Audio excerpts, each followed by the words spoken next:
Depreciation. Now what is the meaning of depreciation? सबसे पहले तो आपको डेप्रिसिएशन क्या है इसका मतलब पता होना चाहिए। डेप्रिसिएशन हम क्यों लगाते हैं, why do we charge depreciation, and the third and the most important is how to charge depreciation.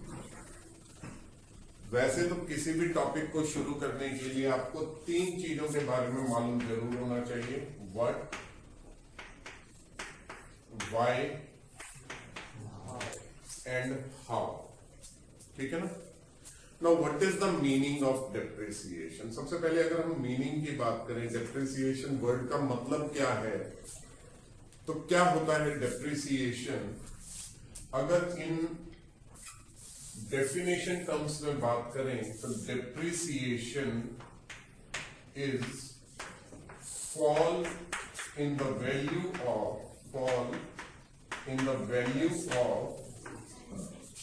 Fixed asset, not any asset, fixed asset is depreciation. किसी भी एसेट की वैल्यू में कमी आ जाना, किसी भी एसेट की वैल्यू का रिड्यूस हो जाना डेप्रिसिएशन होता है। फिक्स्ड एसेट की वैल्यू में कमी आ जाना। अब फिक्स्ड एसेट्स में हम दो तरह की मान करके चलते हैं, एक टेंजिबल फिक्स्ड एसेट्स और एक इनटेंजिबल फिक्स्ड एसेट्स। ठीक है। टेंजिबल फिक्स्ड एसेट्स कौन सी होती है? जिसे हम टच करके देख सकते हैं, जिसे हम फील कर सकते हैं। Those are tangible, like this board, I can feel it, I can touch it, so this asset is a tangible fixed asset. पर हमारे पास कुछ ऐसी एसेट्स भी होती हैं जिनका नेचर फिक्स्ड होता है, जो एक लंबे समय के लिए हमें बेनिफिट्स देती हैं, पर जिसे हम टच नहीं कर सकते। We can only feel those assets. हम उनको महसूस कर सकते हैं कि yes this is an asset, but we can not touch it, like goodwill. Goodwill is an asset जिसे हम महसूस तो कर सकते हैं, पर हम लोग उसको टच नहीं कर सकते, और उसका बेनिफिट हमें लंबे समय के लिए मिलता है। ठीक है ना। तो that kind of asset is also there. Those assets are known as intangible assets. But अभी हम जो बात करने जा रहे हैं, depreciation is always charge on tangible fixed assets. Tangible fixed assets पर चार्ज होती है। क्यों होती है? हम क्यों किसी भी एसेट की वैल्यू को रिड्यूस करें, क्यों किसी भी एसेट की वैल्यू को कम करके दिखाएं? उसके पीछे बहुत सिंपल सा लॉजिक होता है। ड्यू टू किन वजह से ये एसेट की वैल्यू रिड्यूस होती है? Normal wear and tier. Normal wear and tier का मतलब क्या होता है कि जब एक एसेट को हम यूज करते हैं तो उस एसेट पर थोड़ा बहुत स्क्रैचेस पड़ जाना, थोड़ा बहुत उसमें टूट फूट हो जाना, थोड़ा बहुत शाइनिंग का खत्म हो जाना, ऐसी चीजें नॉर्मली होती हैं। जैसे फॉर एग्जांपल, अगर मैं एक नई कार भी परचेज करके लेके आया हूं, तो वो मेरी नई कार कितने समय के लिए एज इट इज शाइन करेगी? ऑब्वियसली अगर मैं उसको मार्केट में उसको रोड्स पर चलाऊंगा गाड़ी को, तो डेफिनेटली कहीं ना कहीं एक नॉर्मल वियर एंड टियर होगा उस पे। थोड़ा बहुत स्क्रैचेस भी लगेंगे, थोड़ा बहुत शाइनिंग भी जाएगी, थोड़ा सा हीट की वजह से भी शाइन जाएगी उस गाड़ी की, तो कुछ ना कुछ पेंट का कम हो जाएगा। अगर मैं बहुत केयरफुली भी ड्राइव करता हूं, मैं चाहता हूं स्क्रैच एक भी ना पड़े, कुछ भी नहीं हो, तो कुछ स्क्रैचेस तो डस्ट की वजह से ही पड़ जाते हैं उसके ऊपर, है ना। तो that kind of wear and tear is known as normal wear and tear, जहां पे कोई एक्सीडेंट नहीं हुआ, कोई इस तरह का मेजर कुछ ऐसा नहीं हुआ जिसकी वजह से उसकी वैल्यू एकदम से रिड्यूस हो जाए। एक नॉर्मल यूजफुलनेस की वजह से भी एक एसेट की वैल्यू रिड्यूस होती है, that is known as normal wear and tear. इसके अलावा टाइमलीनेस, समय बीतने के साथ साथ एसेट की वैल्यू में कमी आ जाती है। कुछ चीजें समय के हिसाब से चलती हैं, कुछ चीजें ईयर ऑफ मेक के हिसाब से देखी जाती हैं। मैंने एक बहुत सुंदर सी कार परचेज की और उस कार को अपने घर में एक बढ़िया सा गैराज बनवाया बिल्कुल शीशे का, और उस गाड़ी को वहां ले जा करके रख दिया। मैं चाहता था मेरी इस गाड़ी को हर कोई देखे, आने जाने वाले लोग भी देखें और वो तारीफ करें उस गाड़ी की। 2 साल बीत गए, मैंने गाड़ी को 1 किलोमीटर भी रन नहीं किया, और 2 साल बीतने के बाद अब मेरा मन कर रहा है नहीं, अब मैं इसको बेचूं, इससे भी बढ़िया वाला ब्रांड एक परचेज करूं। मैं उसे डीलर के पास लेके गया, मैंने उसे बताया कि मैंने ये गाड़ी 20 लाख रुपए की खरीदी थी, और देख लो एक स्क्रैच तक क्या 1 किलोमीटर भी रन नहीं हुई गाड़ी। अब आकर के चेक करो, गाड़ी भी मैं ट्रक पे रखवा के लेके आया था, एज इट इज रख दी। अभी आपको भी दूंगा, ट्रक पे रखवा के आपके शोरूम तक लेकर के आऊंगा।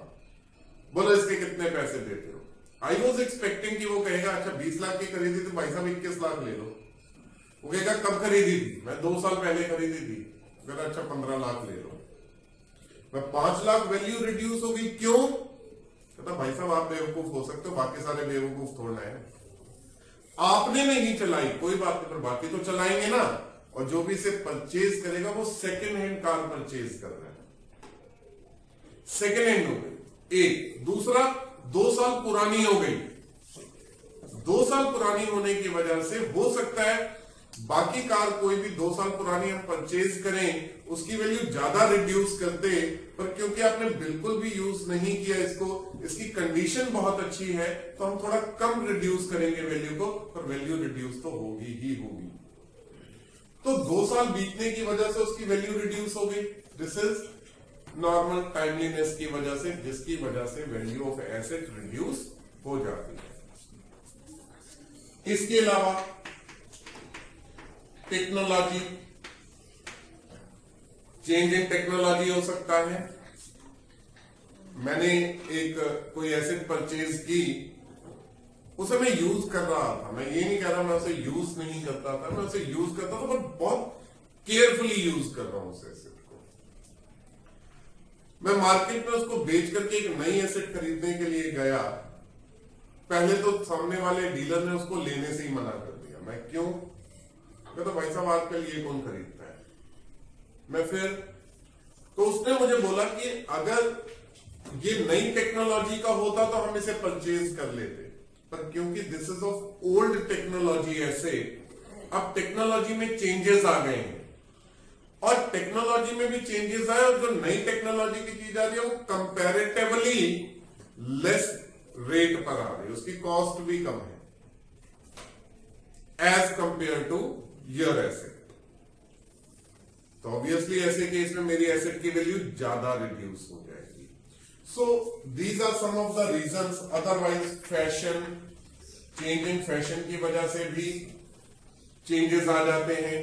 लाइक आप मोबाइल फोन्स, स्टेटस की वजह से चेंजेस आ जाते हैं। हम लोग बड़ी तेजी से मोबाइल फोन्स को चेंज कर लेते हैं। क्यों? पहले आईफोन 5 आया, हमने वो अपना पुराना सैमसंग का फोन बेचा, आईफोन 5 परचेज किया। अभी तो बेचारा उसको ढंग से देख भी नहीं पाए थे, आईफोन 6 आ गया इमीडिएटली हमने। क्यों? क्योंकि हमारे को स्टेटस मेंटेन करना है, तो हमने उसको खरीद लिया, 5 बेच दिया। जब 5 बेचा तो उसकी वैल्यू कंसिडरेबली काफी लो हो जाती है, और ये रीजंस होते हैं डेप्रिसिएशन को लगने के। डेप्रिसिएशन जब लगाया जाता है किसी भी एसेट पे, तो डेप्रिसिएशन लगने के कुछ वेरियस रीजंस होते हैं। इनकी वजह से हमें अकाउंट्स में डेप्रिसिएशन को चार्ज करना होता है। Clear it is?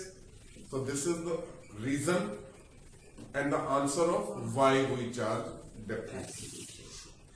अब सबसे इंपॉर्टेंट क्वेश्चन जो हमारे पास आता है that is how do we charge depreciation? हमें depreciation लगाना कैसे है? इससे पहले कि मैं आपको ये बताऊं कि depreciation को हम कैसे लगाते हैं, मैं आपको बताता हूं इसके 2 मेथड्स होते हैं। वैसे तो there are various methods of charging depreciation. जैसे जैसे आप हायर क्लासेस में चले जाएंगे, आप नए नए मेथड्स ऑफ चार्जिंग डेप्रिसिएशन सीखते चले जाएंगे। पर अभी हमारे 11th क्लास में we have only 2 methods of charging depreciation. The first one is known as straight line method. Straight line method and the other one is known as diminishing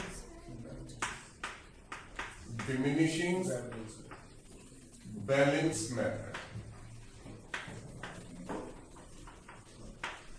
right?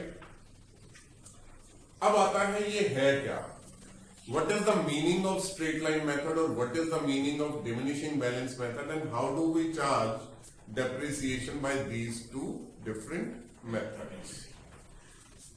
What is straight line method? Straight line का मतलब क्या होता है? अगर मैं एक simple भाषा में पूछूं what is the meaning of straight line? Straight line means सीधी, यानी अगर आप एक ग्राफ पेपर पर ग्राफ ड्रॉ करें and if the graph is a curved graph, क्या आप उसे स्ट्रेट लाइन बोलेंगे?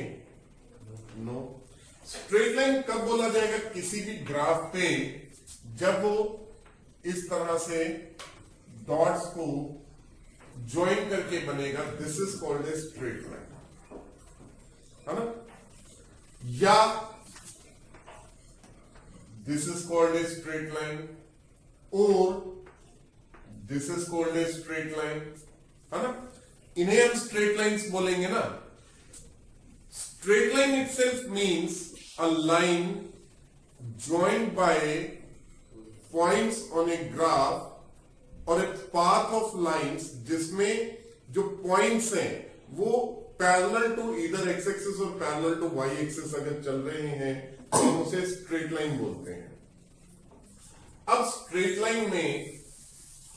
लाइन मेथड में होता क्या है कि इसमें जो डेप्रिसिएशन चार्ज होता है, जो डेप्रिसिएशन चार्ज होता है वो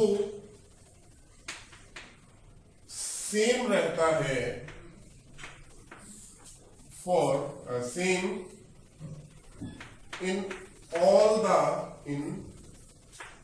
the years of life of asset।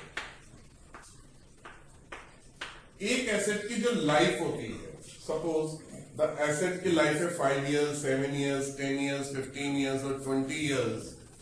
उन 10 साल में, 15 साल में या 20 साल में जो डेप्रिसिएशन है, हम हर साल सेम अमाउंट ऑफ डेप्रिसिएशन अगर चार्ज करते रहते हैं उस एसेट के ऊपर, तो that is known as straight line. Straight line का मतलब क्या हो गया? स्ट्रेट लाइन मेथड का मतलब क्या हो गया? जो डेप्रिसिएशन चार्ज होगा इस एसेट पे वो सेम होगा, वो एसेट का डेप्रिसिएशन सेम होगा। कब सेम होगा? In all the years of, जितने भी इयर्स हैं ऑफ लाइफ ऑफ एसेट। यानी पहली बात तो जो डेप्रिसिएशन है ये एनुअली चार्ज होता है। सबसे पहली बात तो ये कि डेप्रिसिएशन को जो हम चार्ज करते हैं वो एनुअली चार्ज करते हैं। डेप्रिसिएशन को कभी भी depreciation monthly, by monthly, quarterly, semi annually ऐसे चार्ज नहीं होता है। हालांकि जैसे जैसे आप एसेट को यूज करोगे वो उसके यूजफुल लाइफ के हिसाब से प्रोपोर्शनेट हो जाएगा। वो मैं भी प्रोपोर्शनेट करना मैं बताऊंगा किस तरह से हमें प्रोपोर्शनेट भी करना है एसेट को। लेकिन डेप्रिसिएशन जो चार्ज होगा वो एनुअली सेम होगा।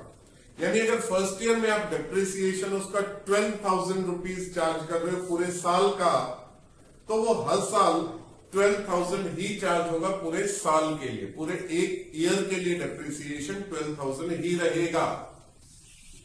अब क्वेश्चन आता है, सर मैं डेप्रिसिएशन क्या हमेशा पूरा 12,000 ही यूज करूंगा? क्या मैं पूरा 12,000 ही चार्ज करूंगा? चाहे मैं एसेट को 2 महीने यूज करूं, चाहे 6 महीने यूज करूं या पूरा साल यूज करूं? What I told is depreciation annually same रहेगा। एनुअली सेम रहने का मतलब है कि पूरे साल में वो चेंज नहीं होगा, एक साल का सेम है।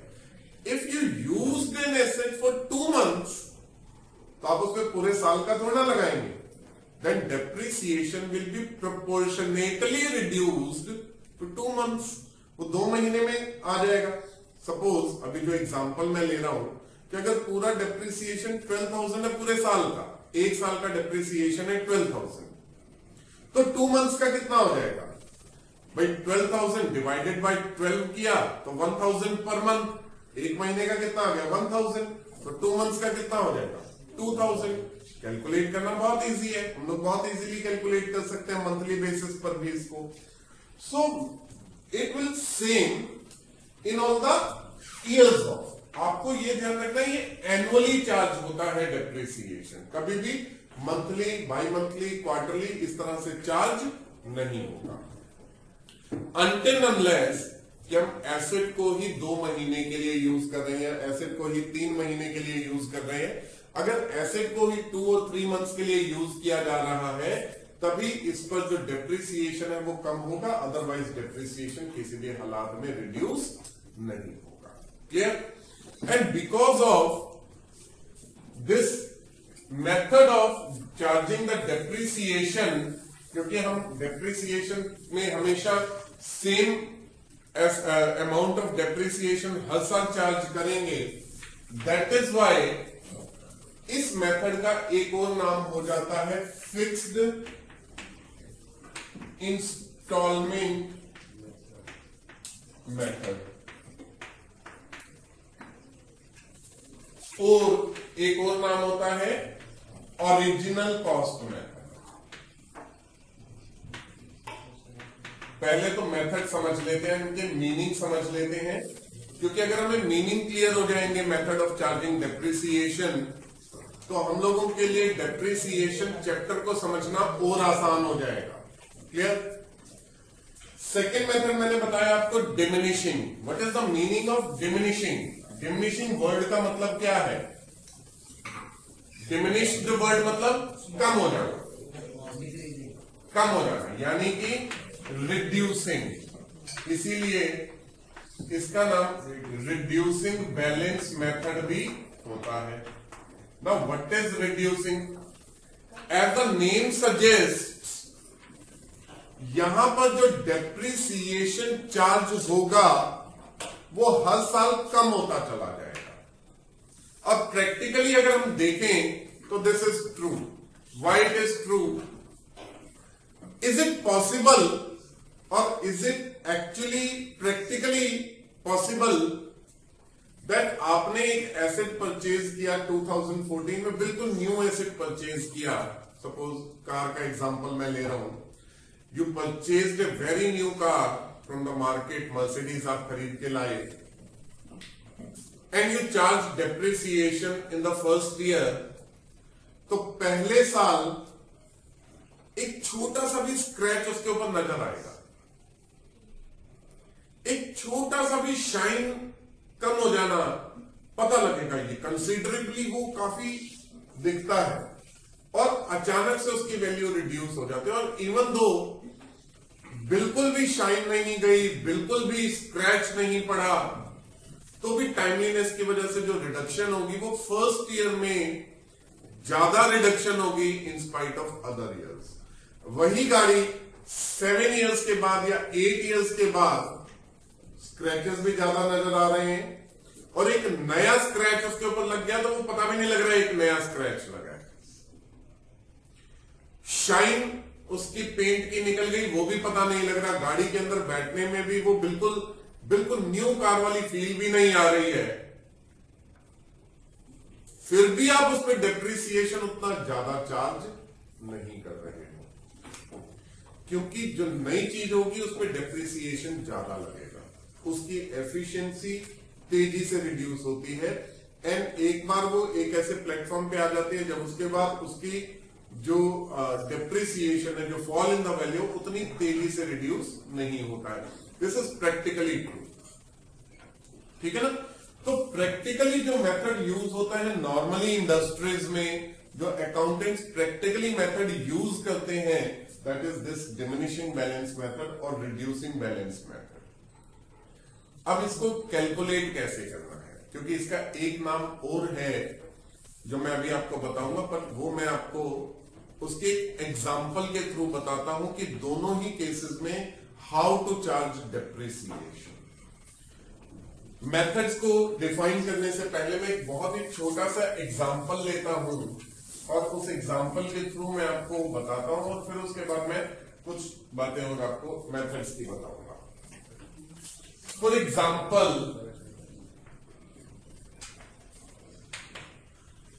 मैंने एक बिल्कुल न्यू मशीनरी परचेज की ऑन 1 जनवरी 2013 में। I purchased a very new asset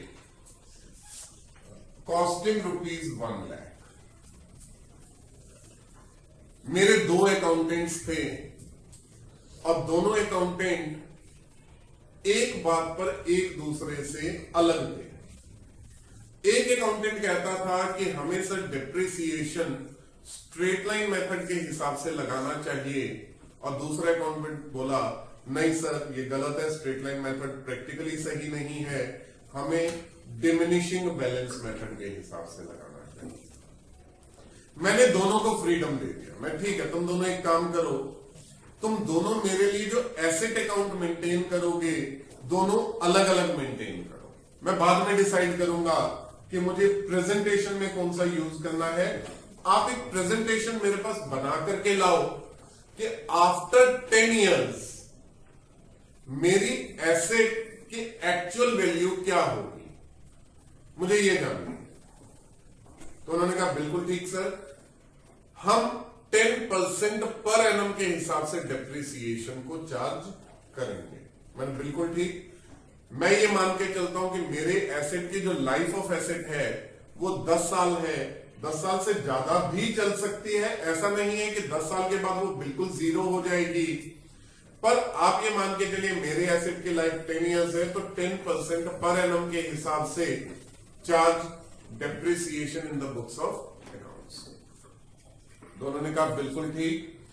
accountant 1 straight line method के हिसाब से अपनी बुक्स बनाना चाहता है, जबकि अकाउंटेंट 2 डिमिनिशिंग बैलेंस मेथड के हिसाब से अपनी बुक्स बनाना चाहता है। दोनों के पास 1 जनवरी 2013 को कॉस्ट ऑफ एसेट थी 1 लाख। ठीक है, अब दोनों ने डेप्रिसिएशन को चार्ज करना स्टार्ट किया। हम ये मान लेते हैं बुक्स क्लोज्ड होती हैं 31 दिसंबर 2013 को। तो on 31 December 2013 they charge depreciation at the rate 10% पर एनम। पूरे साल का डेप्रिसिएशन याद रखना है, पर एनम वर्ड होना बहुत जरूरी है। एक सिंपल 10% लिखा है, इसका मतलब टाइम को कंसिडर वो नहीं कर रहे हैं। अगर पर एनम वर्ड नहीं है दैट मीन्स टाइम कंसिडर्ड नहीं हो रहा है। वो 10% लगाएंगे, चाहे आप 2 महीने यूज करो, चाहे 4 महीने यूज करो, चाहे 10 महीने यूज करो, हम 10% ही चार्ज करेंगे। लेकिन if in the question it is given that 10% पर एनम, PA पर एनम ये लिखा है, then only time will be considered. So plain 10% लिखा मीन्स 10% ही चार्ज करना है, चाहे आपने कितना भी यूज किया हो। पर इसके साथ अगर PA पर एनम लिखा गया, इसका मतलब टाइम को कंसिडर किया जाएगा। Clear it is?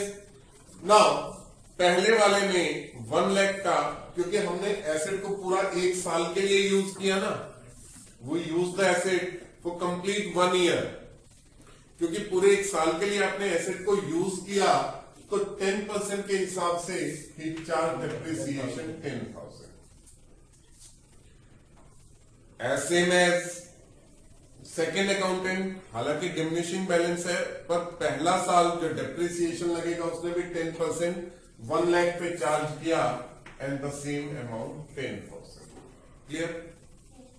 After charging the depreciation जो वैल्यू हमारे पास आई that was 90,000 in both cases. पहले अकाउंटेंट ने भी 90,000, दूसरे अकाउंटेंट ने भी 90,000 का वैल्यू ऑफ एसेट शो किया। This is called value of asset. अब ये कौन सी वैल्यू है? इन नॉर्मल हम इसे बोलते हैं return down value. Return down value का मतलब होता है कि after charging depreciation this is the value of asset. Clear it is? अब नेक्स्ट ईयर आया, अगेन 31 दिसंबर 2014 आया, इस दिन फिर डेप्रिसिएशन लगाना है हमको, and again the rate of depreciation is 10% पर एनम। दोनों ने डिसाइड किया हमें डेप्रिसिएशन लगाना है। The first accountant who was using straight line method as charging of depreciation, as per straight line method, the depreciation first charge for a year, annual depreciation, remains the same in all the years of life of asset. हर साल वो depreciation same रहेगा। 10,000 का पहला depreciation है, so he charges depreciation again rupees 10,000. That means he again calculated the depreciation on this 1 lakh. उसने वापस इसी 1 लाख का 10% 10,000 चार्ज किया। Clear it is. इसी वजह से इस मेथड को हम ओरिजिनल कॉस्ट मेथड भी बोलते हैं, क्योंकि इस मेथड में जो डेप्रिसिएशन चार्ज किया जाता है वो ओरिजिनल कॉस्ट ऑफ एसेट पे चार्ज किया जाता है। बट जो दूसरा अकाउंटेंट था वो प्रैक्टिकली ज्यादा ढंग से सोचता था। He decided to charge depreciation not on the original cost, but he decided to reduce the value of depreciation. उसने कहा इस साल एसेट पे नुकसान कम होगा, पहले साल ज्यादा हुआ क्योंकि एसेट बिल्कुल नहीं थी, इस साल नुकसान थोड़ा सा कम होगा। तो he decided to charge that depreciation not on this value but on this value. उसने कहा डेप्रिसिएशन में इस वैल्यू पे नहीं लगाऊंगा, ये डेप्रिसिएशन में इस वैल्यू पर चार्ज करूंगा, and he calculated 10% of this value, 10% of 90,000. 90,000 का 10% कितना हुआ? 9,000। 90,000 का 10% 9,000, and the new written down value is 80,000 and 81,000. And similarly उन्होंने कहा हर साल हम जो डेप्रिसिएशन लगाएंगे इसी तरह से उसकी एसेट की वैल्यू को रिड्यूस करते हुए लगाएंगे। ये हर साल इस 1 लाख पे चार्ज करता रहेगा, और ये accountant every year, first year उसने इस वैल्यू पे चार्ज किया, नेक्स्ट ईयर इस वैल्यू पे चार्ज किया, नेक्स्ट ईयर वो इस वैल्यू पे चार्ज करेगा, उससे नेक्स्ट ईयर अब और जो वैल्यू रिड्यूस होगी उस पे चार्ज करेगा, एंड दैट वे जो डेप्रिसिएशन रिड्यूस होगा हर साल रिड्यूस होता चला जाएगा ना। डेप्रिसिएशन जो कैलकुलेटेड होगा वो एवरी ईयर रिड्यूस होता चला जाएगा। पर जब आप उसको ग्राफ में प्लॉट करोगे वो एक स्ट्रेट लाइन नहीं आएगी, वो लाइन थोड़ी सी कर्व्ड आएगी, and that is why this method is not known as straight line method. हालांकि वो रिड्यूस हो रही है, but is known as reducing balance method और written down value method. Written down value इसलिए क्योंकि इसमें डेप्रिसिएशन हम हमेशा रिटर्न डाउन पर चार्ज करते हैं। क्लियर? यहां तक कोई डाउट? ठीक है। लेकिन स्ट्रेट लाइन मेथड में डेप्रिसिएशन को चार्ज करने के लिए भी हमारे पास दो डिफरेंट वेज होते हैं। अब मैं आपको स्ट्रेट लाइन मेथड के दोनों तरीकों के बारे में बताता हूं। Straight line method,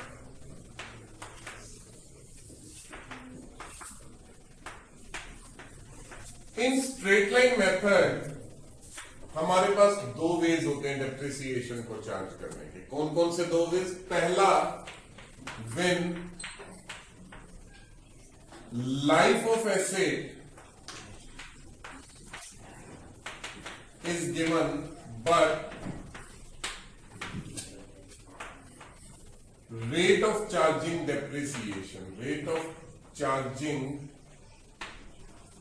depreciation is not given।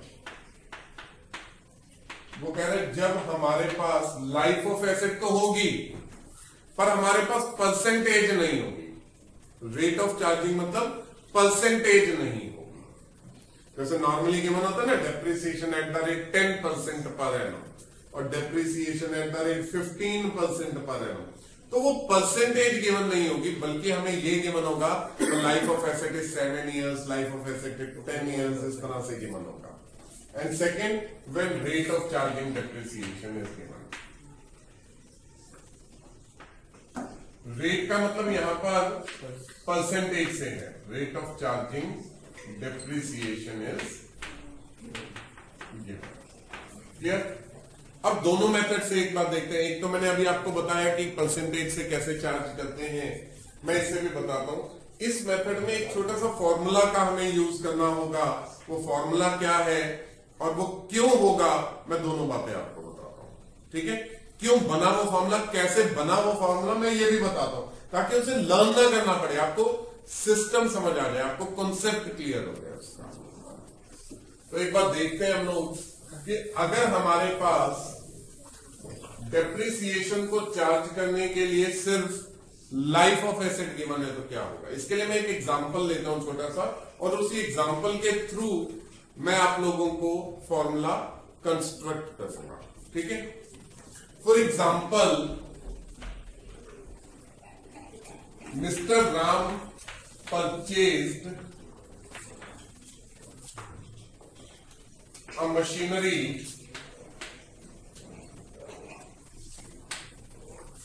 costing rupees 28,000 on 1st January 2012. Mister Ram ने एक मशीनरी परचेज की 1st जनवरी 2012 को 28,000 रुपीज की. ठीक है? अब मिस्टर राम को डेप्रिसिएशन लगाना है, पर उन्हें डेप्रिसिएशन लगाना बिल्कुल नहीं आता. मिस्टर राम बिल्कुल ही लेमैन काइंड ऑफ अकाउंटेंट को लेकर के, अकाउंट्स को लेकर के उनको बिल्कुल भी नॉलेज नहीं है. अकाउंट्स कैसे बनाया जाता है, क्यों बनाया जाता है, उनको बिल्कुल भी इस चीज की समझ नहीं है. पर उन्हें एक चीज की समझ बहुत अच्छी है. प्रैक्टिकली वो ये जानते हैं कि मुझे प्रॉफिट्स कितने हुए, लॉसेस कैसे कैलकुलेट करना है, उन्हें ये बहुत अच्छे से आता है. मिस्टर राम ने जब एसेट परचेज की तो उन्होंने उस एसेट का जो हमें मैनुअल साथ में मिलता है, उसके मैनुअल को रीड किया, और उस मैनुअल में बहुत क्लियरली गिवन था the estimated life of asset is 10 years. बहुत क्लियरली उसमें मेंशन था कि जो एस्टिमेटेड लाइफ है, एस्टिमेटेड लाइफ का मतलब, वैसे तो देखो किसी भी चीज की लाइफ ऑफ एसेट को कोई भी डिफाइन नहीं कर सकता. कुछ चीजों की लाइफ ऑफ एसेट होती है, हम लोग बहुत जल्दी उसको खत्म कर देते हैं, और कुछ लोग बहुत इतना डेलिकेटली यूज करते हैं एसेट को कि वो बहुत ज्यादा भी चल जाते हैं. सो लाइफ ऑफ एसेट को कोई भी श्योर नहीं दे सकता है कि भाई हाँ इतनी ही होगी. बट लाइफ ऑफ एसेट को कुछ लोग डेफिनेटली एस्टिमेटेड कर सकते हैं. इसका एक एस्टिमेशन है, अप्रोक्सीमेटली 10 years तक चलेगी. ठीक है? अब साथ के साथ एक एस्टिमेशन मिस्टर राम ने लगवाया कि अगर ये एसेट पुरानी हो जाए, बिल्कुल कबाड़ हो जाए, 10 साल के बाद इस एसेट की कोई लाइफ नहीं है, 10 साल के बाद ये एसेट कोई नहीं खरीदेगा, मैं बेचने के लिए भी जाऊंगा तो कोई नहीं खरीदेगा सिवाय एक आदमी के, और वो है कबाड़ी वाला, स्क्रैप वैल्यू. तो उसने अंदाजा लगाया कि इस एसेट का जो वेट है वो अप्रोक्सीमेटली 300 किलोग्राम्स है, और ये 300 किलोग्राम्स की एसेट को अगर मैं मार्केट में बेचने के लिए जाऊंगा तो इसमें से लोहा अलग किया जाएगा, प्लास्टिक अलग किया जाएगा, रबड़ अलग किया जाएगा, सब चीजें अलग अलग करके, और कबाड़ी वाला इसके मुझे नाना करते भी 6,000 रुपीज तो पक्का दे देगा. तो उसने एक अंदाजा लगाया, वो भी एक एस्टिमेशन है कि इसकी जो स्क्रैप वैल्यू होगी वो होगी अप्रोक्सीमेटली 6,000. अब मैं बिल्कुल लेमैन हूं, मुझे कोई अकाउंटेंट की नॉलेज नहीं है, अकाउंटेंसी के बारे में मेरी नॉलेज बिल्कुल ऑलमोस्ट जीरो है, पर मैं फिर भी इतनी कैलकुलेशन कर सकता हूं कि अगर मैंने एक एसेट को 28,000 रुपीज में खरीदा है और 10 साल उसकी लाइफ है, तो मेरा 10 साल के बाद लॉस कितना होगा? तो मुझे ये मालूम है 10 साल के बाद भी मुझे 6,000 तो डेफिनेटली रिकवर हो ही जाएंगे। एक अप्रोक्सीमेशन है, हो सकता है इससे 200-400 कम मिले, हो सकता है 200-400 ज्यादा मिले, पर मैं प्रिंसिपल ऑफ प्रूडेंस पे जाना चाहता हूं। प्रिंसिपल ऑफ प्रूडेंस क्या कहता है? Anticipate for future losses. एक फ्यूचर में मेरे को लॉस होना है, मेरे को एक नई एसेट फ्यूचर में परचेज करनी पड़ेगी 10 साल के बाद, उस समय मुझे कितना पैसा चाहिए होगा और मेरा इस एसेट पे लॉस कितना हो जाएगा। तो मैंने वो लॉस देखने के लिए, क्योंकि 28,000 की खरीदी है मैंने, 6,000 मुझे रिकवर हो जाएंगे, तो total loss of asset is 22,000। 22,000 का नुकसान हो जाएगा मेरा। और ये 22,000 का जो नुकसान है, ये जो लॉस है, ये कितने ईयर्स में हुआ मेरे को? 10 ईयर्स में। तो एक ईयर का लॉस कितना हुआ मेरा? तो 22,000 को मैं 10 से डिवाइड कर दूंगा, पर ईयर का लॉस आ जाएगा मेरा। क्लियर है ये बात कि नहीं? सो एनुअल डेप्रिसिएशन को चार्ज करने के लिए एक जनरल फॉर्मूला होता है, कॉस्ट ऑफ एसेट जितनी भी मैंने खरीदी है प्लस, पहले तो इसमें प्लस करते हैं। क्या प्लस करते हैं इसमें? Expenses incurred on asset before it put to use, यानी इस एसेट को यूज करने से पहले अगर आपने उस एसेट पे कोई खर्चा किया है, expenses incurred on asset before put to use, before put to use, यानी इस एसेट को यूज करने से पहले अगर मैंने एसेट पे कोई खर्चा किया है तो वो खर्चा भी इसमें ऐड हो जाएगा। फॉर एग्जाम्पल, मिस्टर राम ने ये एसेट 28,000 की परचेज की फ्रॉम जर्मनी, और जर्मनी से इस एसेट को इंडिया बुलवाने में उनका इंपोर्ट ड्यूटी, इंपोर्ट चार्जेस जो लगे, वो लगे सपोज 28,000, 100% चार्ज और लग गया उस पर। हो सकता है बाहर से आप इंपोर्ट करते हो किसी भी एसेट को, तो उस पर तो 300% तक का भी चार्ज लग जाता है, डिपेंडिंग अपॉन द कि वो क्या टेक्नोलॉजी है, किस तरह की एसेट है, उसके लिए क्या परमिशंस ली गई थी, नहीं ली गई थी, वो सब वो अलग किस्सा चला जाएगा, वो थोड़ा सा लीगल उस ग्राउंड में चले जाएंगे। हम एक एग्जांपल ले रहे हैं कि राम ने एक एसेट परचेज की 28,000 की, और वो जर्मनी से परचेज की, और उसे इंडिया में बुलाने का, मंगवाने का और लगाने का जो टोटल खर्चा हुआ, that was 28,000। Clear it is? Now अब मुझे पता लगाना है मिस्टर ए को उस एसेट की टोटल कॉस्ट क्या पड़ी। मान लो मिस्टर राम ने वो एसेट इंडिया में मंगाई, मेरे को बड़ी पसंद आई, मिस्टर राम और मेरा बिजनेस एक जैसा है और हम दोनों बहुत गहरे दोस्त भी हैं।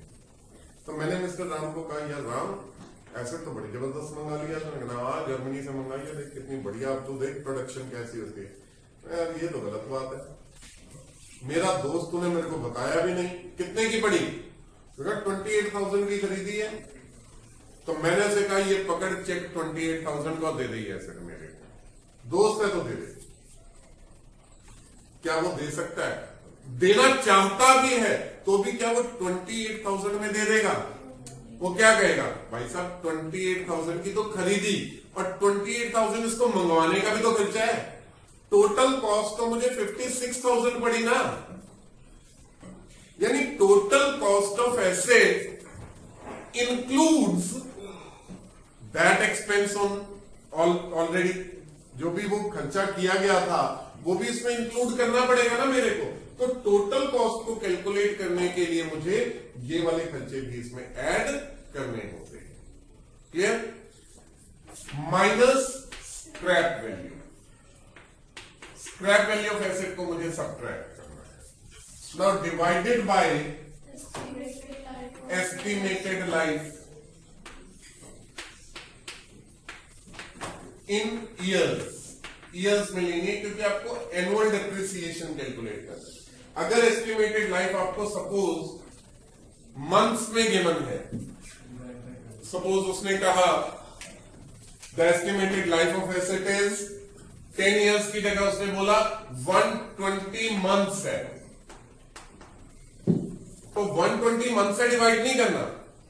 First of all convert these months into years, पहले इन मंथ्स को आपने ईयर्स में कन्वर्ट करना है और कन्वर्ट करने के बाद आपको इसे डिवाइड करना है थ्रू ईयर्स। कितने ईयर्स हो गए उनसे डिवाइड करना है। Clear it is?